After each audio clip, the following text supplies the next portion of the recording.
Anne.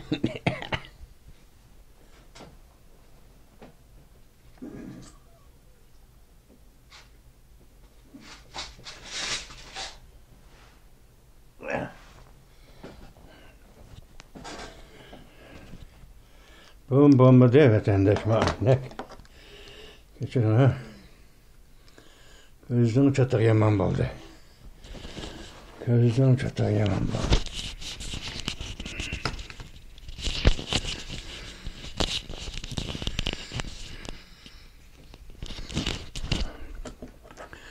Hürmetli vatandaş. Bugünkü leksiyelerimizle başlayımız. Leksiyeli sıdığa cürüzü Washington'dan sözleyimiz. Bugün çislağa 2023 yıl 9. ayının 20. günü. Tünügün 20 deptime okşaş bugün 20 bolsa vatandaş. 20. günü. Bugünkü vaziyetimiz 9. ayının 19. günü Birleşken Devletler Teşkilatı'nın umumi yığını, umumi münazarası başlandı. Bu yığında birinci olup Amerika Birleşmiş Ştatları'nın prezidenti Joe Biden nutq sözüldü vatandaş. Bugün şu doğruda sizlerge toxtalımız, anan deyin keyinki başka vaziyetki münasibetlik meselesi toxtalımız. Hazırki vaziyetten eysaq, özümüzge münasibetlik vaziyetimiz yaki, siz biz kızqıvatqa vaziyetten eysaq, Vangiya Efendi Moskova'da ziyarette değil. Hazır qaytmağallık doğrusu bugün haber yok. Bir mesele oturup çıktı yana. Bunun sebebi nimi ekenligini biz siz düşünmeyimiz. İşler mürekkep vatandaş.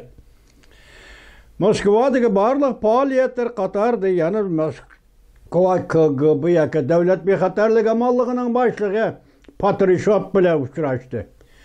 Bu uçuruşuş acayip kıymetli işlerden neymiş kıdası devlet rehberi, taşkı münasebete, taşkı diplomatiya emeldarları Cungo'nun. Her bir emeldarlar mesela devlet mutabı bulab verip Moskova'da zaten neymiş ki amallık yaki devlet amallığı yaki KGB'nin başlığı bilen uçuruşuyor. Bu yakından bir 101 vatka yaş vatandaş bu. Kendiniz mamış ki 3 yıldan beri 101 vatkan eş bu. Bu kıtım bana yani şuna görüşüptü. Görüşkende yani bir cümle artık cıvattırgı çıkıvatıdı. Taşkı Mongoliya.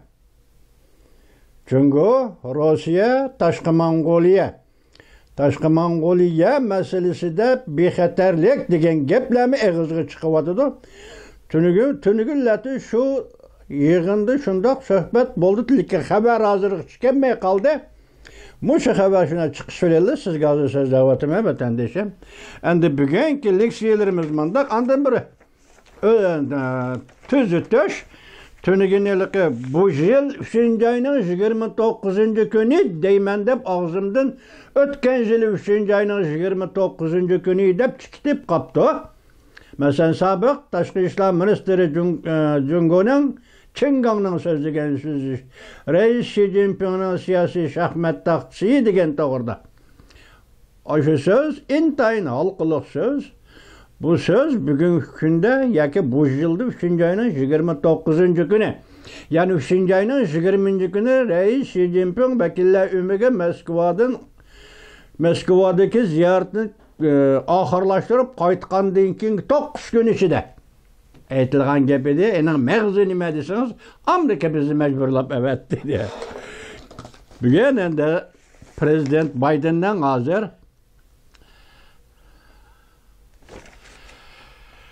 nutqını sizlerge anlatamaz vatandaşlar. Mavzumundaq. Prezident Joe Biden Birleşken Devletler Teşkilatı'nın umumi yığında nutq sözledi. Amerika çünkü o turistleri rekabetli mesuliyetçen başquruşqa izdinidir. Dep görsetti. Şundaqla tacavuzçılık ve popuzu qilishlarga Amerika zerbe beredi dep görsetti. Mavzulu haber 9. ayının 20. günü Amerika avazdan Xitay til programımız e'lon qilindi haber. Undaq başlandı. Washington, Amerika Qo'shma Shtatlari prezidenti Joe Biden Seyşembe 9. ayının 19. gün New York şehrinde ötküzülgen 78. nöbetlik Birleşken Devletler Teşkilatı'nın umumi yığınında nutuk sözlep ittifaklık ve yer şari hemkarlığını ta'kidledi. İttifaklık ve yer şari hemkarlığını ta'kidledi Amerika Koşmuş Ştatlarının prezidenti Joe Biden. Prezident yana bir qatam mundaq ko'rsatdi. Amerika jungo o'ttirisidagi raqobatda mas'uliyatchan boshqarishga izlanadi. Jungodan ayrilib ketishga izlanmaydi. Lekin tajovuzchilik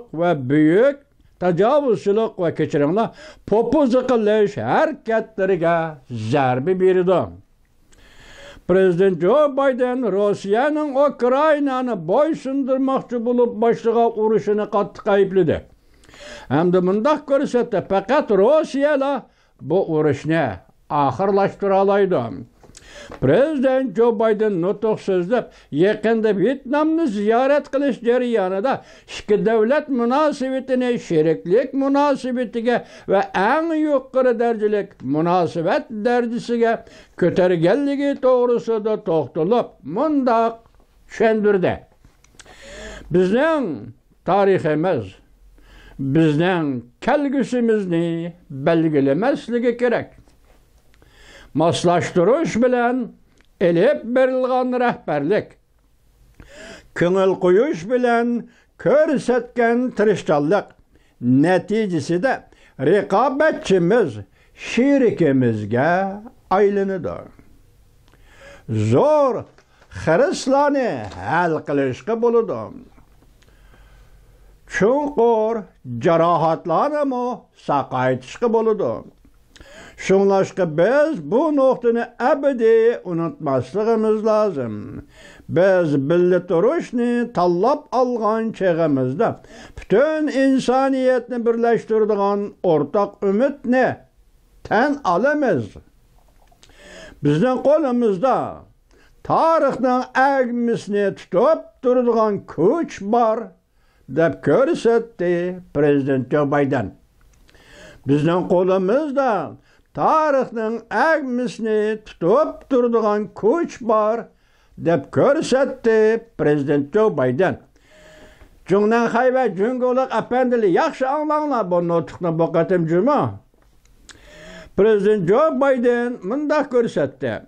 Amerika Qo'shma Shtatlari prezidenti bo'lish sifatim bilan Amerikaning xalqiliq paytda üstüge algan mas'uliyetini ado qilishda rol o'ynaydiganligini yaxshi tushunaman. Jungnan Xay Jungolik apandilar. Ama o'zimga munosabat kishin deyman, men shaxsan o'zimcha aytganda, yaxshi anglanglar bu nutqni. Nima deydi Prezident Joe Biden Birlashgan Davlatlar Tashkilotining umumiy yig'inida so'zlagan nutqida? Jungnan Xay Jungo.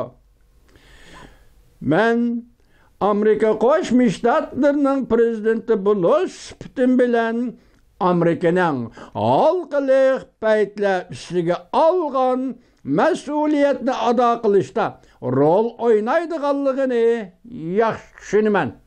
Xalqiliq paytda Amerika barliq kishilarga texmi bexatar, texmi gullangan, texmi adolatlik bir dunyo yaratish uchun izlanadi. Çünkü biz şunu bilemiz ki bizning kelgusimiz sizlar bilan hem nefes bo'ladigan kelgusidir. İnsaniyatga qartib so'zlayapman. Mening yana bir qatam takrorlashimga ruxsat qilinglar. Biz bilamiz, bizning yana Amerikaning kelgusimiz sizlar bilan hem nefes bo'ladigan kelgusidir. Növbetki Hristiyanlarga öz aldığı takabül turalaydigan bir devlet yok. Deb ko'rsatdi Prezident Joe Biden.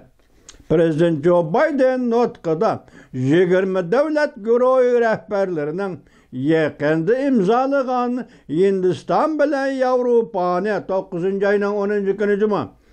Hindiston bilan Yevropani tutashtiradigan Hindiston O'rta Sharq Yevropa iqtisod koridori ne mediyalidi.